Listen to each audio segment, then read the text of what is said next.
Right here at the beginning, in the front of this book, he says this question will be examined from a Christian perspective, illuminating not only historical occurrences but also biblical considerations. Now, I contend against David Barton that that statement is false. He does not consider this from a Christian perspective or from a biblical considerations.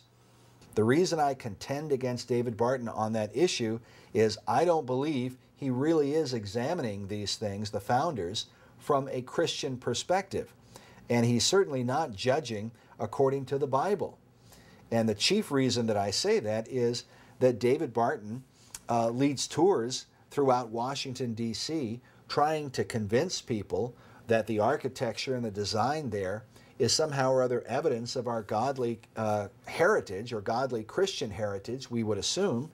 And yet the architecture is surrounded with all of these pagan statues of gods and goddesses throughout the ancient world that the Bible calls demons.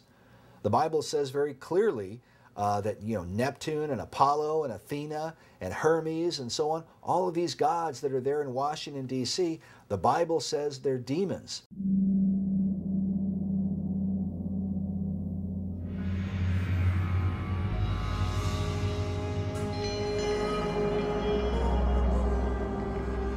In the Bible, we read about how the early church in Corinth got involved with the various temple practices of ancient Greece.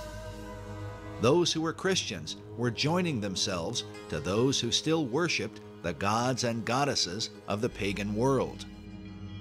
As a result, the Apostle Paul wrote and warned them, saying, "I say that the things which the Gentiles sacrifice, they sacrifice to devils, and not to God. And I would not that ye should have fellowship with devils. Ye cannot drink the cup of the Lord, and the cup of devils. Ye cannot be partakers of the Lord's table, and the table of devils." And when Paul is writing that, he's writing to the Corinthians, who were Greeks. The Corinthians they worshipped, the unbelieving Corinthians worshipped all of those gods and goddesses, those Greek and sometimes Roman gods and goddesses that we find in Washington, D.C. The Bible says they're demons, but David Barton says, no, don't be concerned about that. They're just part of classical literature that the founding fathers were educated in. He says the choice of those symbols by the framers does not indicate any type of paganism on their part. Barton argues that the reason many modern Christians reject pagan symbols in Washington, D.C. is because Americans in recent generations have not been trained in classical literature, a training that was routine in the founding era, he says. Yet, even 200 years earlier, the danger of so-called classical studies was defined by the 16th century scholar Erasmus, who said that under the cloak of reviving ancient literature, paganism tries to rear its head, as there are those among Christians who acknowledge Christ only in name, but inwardly breathe heathenism. Now, we've already seen from the writings of the founders like Ben Franklin and John Adams and Thomas Jefferson that these guys are not Christians. And so they're talking about God, and they're involved either with Freemasonry or they are into, like John Adams. Adams was very clearly making reference to pagan writings to formulate his ideas about God. John Adams is preferring the description of God in some Indian ancient book, the Shasta, above anything he ever read in the Bible. And he's calling the Bible blasphemy because it doesn't agree with his pagan view of God, of who God is. He's saying that Americans in recent generations have not been trained in classical literature, a training that was routine in the founding era. Therefore, present-day Americans are not inclined to consider structures from the ancient empires, etc., and so on, or to be familiar with their heroes such as Cato, Cicero, and Aeneas, or even with their writers such as Homer, Virgil, Herodotus, and especially Plutarch. And he goes on.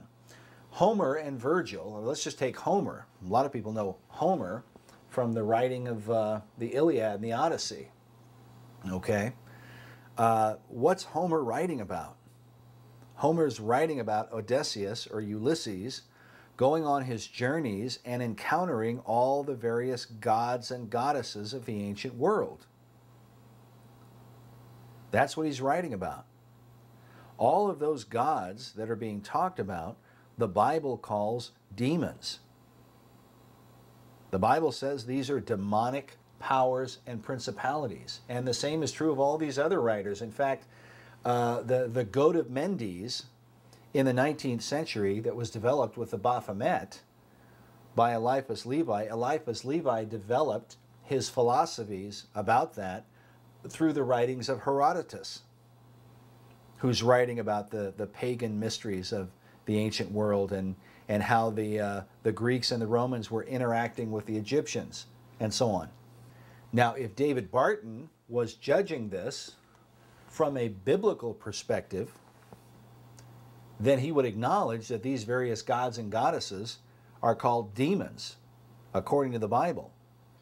All right, now here's the incredible statement from David Barton, right here. All right, notice what he says. It is historically and irrefutably demonstrable that Freemasonry was not a significant influence in the formation of the United States. I think that there's a lot of evidence that we could present to prove that he's wrong about that. I think the clearest and the most decisive is the declaration that we have from Congress in 2007. The 110th Congress, when Nancy Pelosi became Speaker of the House, that Congress put forth House Resolution 33 in honor of the Freemasons of America. And here's what it said. The resolution recognized the thousands of Freemasons in every state in the nation. It said specifically, whereas the founding fathers of this great nation and signers of the Constitution, most of whom were Freemasons. Furthermore, the resolution was put forth by former Congressman and 33rd degree Freemason Paul Gilmore. Most of the founders and most of the signers of the U.S. Constitution. Now, that's not from some conspiracy writing. That's the U.S. Congress. That's the congressional record. All right, so now David Barton recognizes, let's look over here. All right, in his book, David Barton acknowledges what Freemasonry is. Notice what he says. He says, finally, Masonry includes a very religious component that is highly universalist and deistic. The God recognized by Masonry is whatever God any individual Mason might recognize, whether the Judeo-Christian God or a pagan or pantheistic God. To avoid religious controversy, all deities are recognized in Masonry by a single deistic name, Gautau, the great architect of the universe. Okay, now he says that. He acknowledges that that's the Masonic view. Then you move forward, and he's giving his history of Freemasonry that largely he does not understand. But let's look at, he follows up with that now, and he does a comparison now here between Masonry and Christianity. And he says that according to Masonry, Jesus of Nazareth was but a man like us, or his history, but the unreal revival of an older legend. Because a lot of the thinking in Masonry is that Jesus is just like a latter-day version of Mithras or Horus or whatever. But this is exactly what the founders believed. This is exactly what Jefferson and Adams believed. It doesn't matter if Jefferson or Adams were themselves Freemasons in the sense that they were literally a member of a Masonic lodge somewhere. That doesn't matter. They believed in the same philosophy that Masonry does. They believed that Jesus of Nazareth was just a man like anybody else. They rejected the idea that he was God manifest in the flesh. Think about what Jefferson says when he says that the day will come when the story of Jesus born of a virgin will be classed with the fable of Minerva. an older legend. That's exactly what Thomas Jefferson believed. And it's what Benjamin Franklin believed. And it's what John Adams believed. And again, it doesn't matter if they were literally members of Masonry or not. And then he goes on to give a quote here from Albert Mackey that the true Mason realizes with the divine illumination of his lodge that as a Mason his religion must be universal. Christ, Buddha, or Muhammad, the name means little. And then he goes on. Why did George Washington go into battle? According to Washington's own statement, George Washington took the field. He went to war and fought the American Revolution, not for Christianity, but so that Christians and Jews and Muslims and any other religion could be practiced on American soil. George Washington went to war and he fought for the God of Masonry and for the Masonic version of religion. That's what he fought for. No, it is not of God to teach people that they have the right to bow down and worship whatever God they want to worship.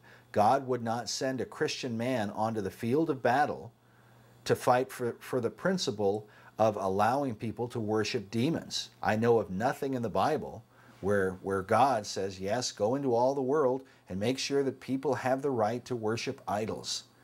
And you need to risk your life and lay down your life, for my sake, to make sure that people can worship demon gods. All right, so David Barton continues now, and he's drawing this contrast between Freemasonry and Christianity.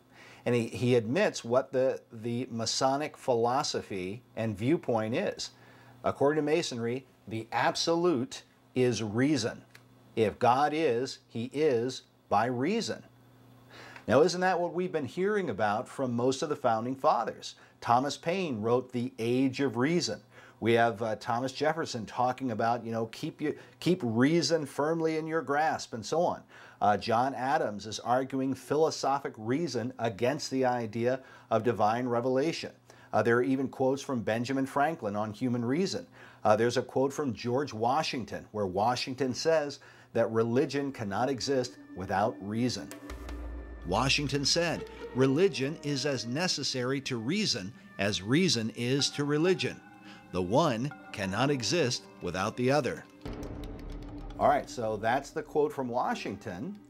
But notice now the contrast. David Barton admits, he acknowledges what the Christian view is. The Christian view is that God is, period. His existence makes possible human reason. He is whether human reason understands him or not. Now we commend David Barton for declaring the Christian position. However, we've got to confront him and say, David Barton, you need to acknowledge the founding fathers did not agree with Christianity. George Washington did not agree with your understanding as a Christian. But it gets even worse. Okay, now let's look at what David Barton says over here when he's going on showing his contrast. And I'll say, to his credit, I'm glad David Barton took the time to give his official view and to defend Christianity against Masonic philosophy. But what he refuses to acknowledge is that the philosophy of America's founders was the philosophy of Freemasonry. So he says here, Masonry's view is that Masonry recognizes deity and proceeds only after asking divine guidance, but it does not specify any particular deity. You can worship any god you please and be a Mason. Christianity, this is the Christian view, he says, and the Judeo-Christian tradition. Only one God is worshipped, and that God is not the universalist deistic God that Masonry denotes as the great architect of the universe, Gautama, right? The God of Christianity is not the great architect of the universe.